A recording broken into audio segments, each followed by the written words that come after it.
Welcome to the 3994 podcast. I'm your host, Jody, and we are coming to you from the space between right here on the Savannah Square. Today's episode is all about community, generosity, and the power of people showing up for one another. My guest today is Jennifer Jarvis, who is involved with 10 Squared. It's a philanthropic giving circle with roots right here in Northwest Missouri. But first, thank you to the sponsors who are supporting long-form journalism. We're filming at the space between, and Wakefield Hare's Business Greater Than Financial was one of our first sponsors. Gina Calderwood of Gina's Cafe, Scooter's Coffee, Pancakes, Pups, and Suds with Cassie Pancake, E.L. Crawford Construction, and North Central Missouri College, the Savannah campus. We want to welcome Jennifer to the show. Jennifer, thanks for being here.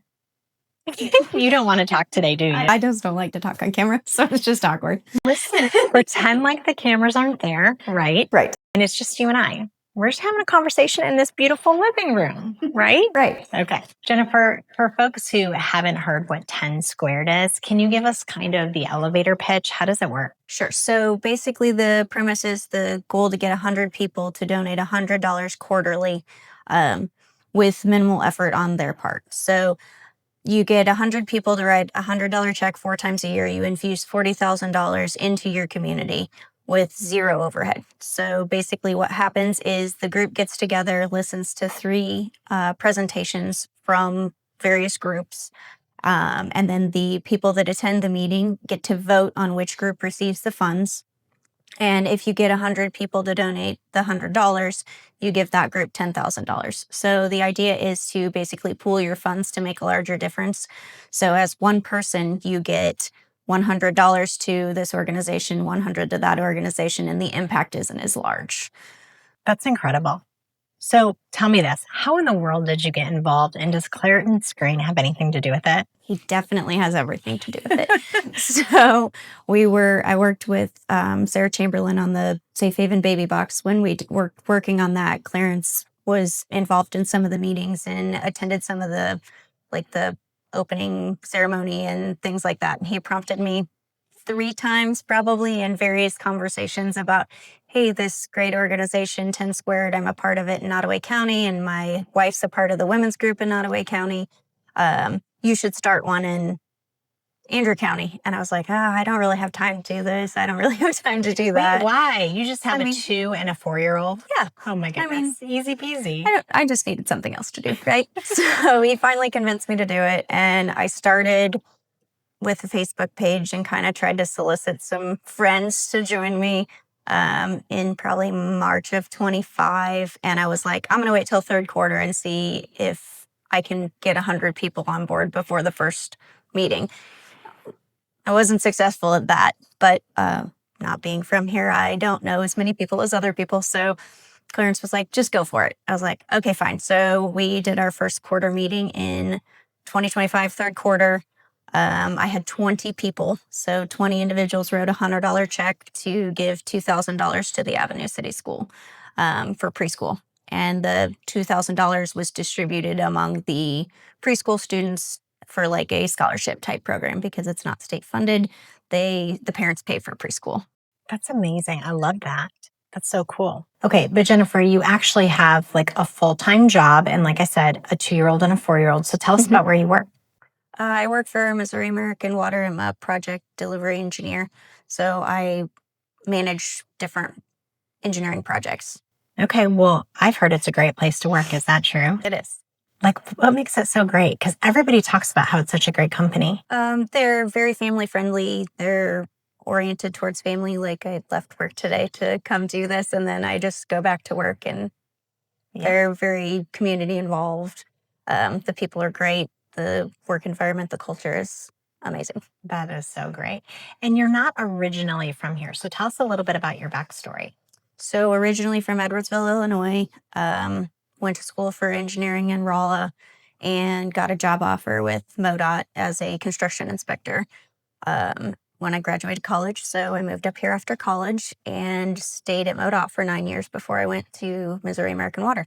Awesome. We said 3 times now you have a 2 and a 4-year-old. Tell us a little bit about your husband. My husband is Brad Jarvis. He's the county commissioner and does some consulting work and works for Bridgestone. Travels some, and I was teasing you earlier. I know he'll forgive us, but man, would I love to have him in the golden chair today. I will let him know. So many questions to ask him, but we'll let you off the hook. Okay, good. Sounds like a plan. Okay, well, I wanted to ask you, there's actually two groups in Nottoway County. So there's a all women's group and then there's a men's group, 10 squared. So what's the difference here in Andrew County? So in Nottoway County, they have a women's group that has 110 people in it. So they give more money to the community at one time. And then the men's group actually has 145 members in it. Most recently, just because I've talked to the men's group more recently, they recently gave $14,500 to Skidmore Fire and a group that supplies hygiene items to schools in the county. So the difference with ours and theirs is the idea between it is, or the idea of 10 squared is to keep your money like locally. So all of the Nottoway County funds from those two groups are infused into Nottoway County, and anything from our group goes to a Andrew County group. Okay, that makes sense. And Avenue City was a beneficiary. And then what was the second thing you guys did this year? The second one we did in late 25 was the Savannah wrestling team. So they were raising funds to do like tournaments and pay for those kids to go, things that the school doesn't cover, to reduce the cost to the parents. So it's a booster club. And then in February of 26 was our last meeting, and the Savannah School lunch program, the negative lunch program, received $2,500 in to reduce negative lunches. That's awesome. And if you guys can follow on Facebook, that's where I've really learned about. So good to you for posting stuff on social, because that's how we learn about stuff happening here. So for someone listening right now who really wants to get involved, what does that process look like and how can they learn more? Sure. Like you said, you can learn more on Facebook. You can send a Facebook Messenger message. You can contact me directly. There is an email. It is 10 Squared Women of Andrew County, because the whole goal when I started this was to make it a women's group. But I had some men interested, so we decided to go co-ed. And then with the high hopes I have, is in the next few years, hopefully we can get up to the number of people to where we can maybe split into a men's and a women's group. That way we can basically market or base it off of Nottoway County and have two groups, so you're infusing more money into the county. Absolutely. What made you get involved, though? I mean, I know clearance was a little bit of a push, but what made you really decide this is something that our community needs and this is a way that we can help? Like, what was it in you that spurred you to do it? I've always done like fundraising stuff for other items, so this was kind of a less time-consuming way to make an impact. So it's all about making an impact. We all want to make an impact, right? So the premise of this is you write four $100 checks that go directly to the organization. So there's zero overhead, which is amazing because you don't have very many things like this that have zero overhead, which I always joke it's like I'm working for free because I set up the meeting, I run the meeting, and I make phone calls, but it's fine. It still makes the... Everything's fine. Everything's fine. But it's a zero cost. So every dollar, every penny that you write, it's not like I keep 10 cents of every dollar. I give all $100 to the organization because the check goes directly to them. Like I put it in an envelope and I hand over the envelope to the organization. So amazing. I like the idea of that because there's no overhead. Actually, that's how I got involved in the baby box thing too, is my husband threw me under the bus and said, hey, she's really good at fundraising. So Sarah was like, hey, can you help me with this? Brad, get in the chair. So many questions for you. So what's next? What is some of the goals? What do you guys talk about at your meetings and how often do you meet? So we meet quarterly. It's the time commitment is minimal. Like I said, you just are committed to writing your 4 checks a year. You don't even have to attend the meeting if you don't want to attend the meeting. But we have a meeting 4 times a year, quarterly. And basically what the meeting consists of is sometimes if I have new members or people interested that just want to hear about it, I give a little spiel and background on how it works. I might not have to do that now since it's going to be posted.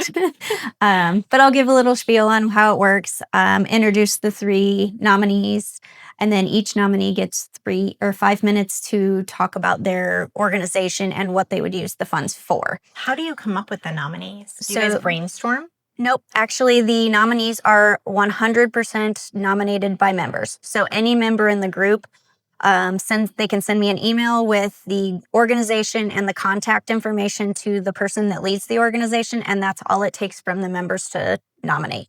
The only catch is you have to be a member to be able to nominate. Do you have to be a 501(c)(3)? No. Technically, you can be any charity, 501(c)(3). They just call out worthy cause. So it doesn't have to be a 501(c)(3). Sometimes the 501(c)(3)s will supply a tax deduction form for your donation, but we don't mandate that.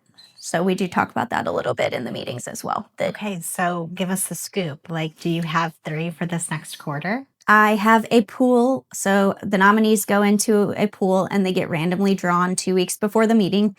So soon I'll be drawing names for the next meeting. Our next meeting is May 13th. It's actually going to be at the courthouse in the basement. All of our other meetings have been at NCMC, but they had a conflict, so we moved it to the courthouse basement for this meeting. Okay, so can anybody show up? Like, Yes. if I'm like, I'm just curious, I don't know if I want to donate, but they can just show up. You can show up to any meeting. You can just chat with people, see how you like it. I actually attended a Nottoway County meeting before I started this group just to see how it worked. I talked to some of the people that were involved in that one, and they said the reason they like it so much is because it's almost zero effort. They're like, I spend 30 minutes at the meeting, I make my vote, I write my check, and I'm done for the quarter. And I'm still donating $400 to my county. That's amazing. I love that.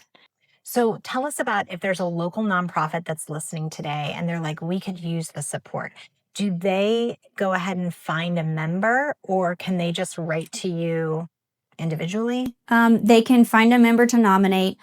So far, I've opted not to include nominations that come directly to me because I don't want it to feel like I have my own agenda. So I'm basically making all the nominations come through the members. So if you can find a member to say, hey, we could really use the funds for XYZ, would you? I mean, we're just throwing them out there. So, like, how do we know who members are? Or is it easy to like get on the Facebook page and be like, hey, this is the Andrew County Food Pantry. We're interested in a donation. Can you give me a name? Like, how does that work? I haven't had anybody ask, and I've kind of left it pretty open-ended. Like, however you can find a member, you can find a member. Not a problem. We don't post our member list. Basically, it's supposed to be a behind-the-scenes, no push towards, hey, these people. The catch for the nonprofits or the recipients of the dollars is they cannot use it for solicitation of additional funds. So they can't use your member list for soliciting more funds. Right. Newsletters or mailers or something like that. Yep.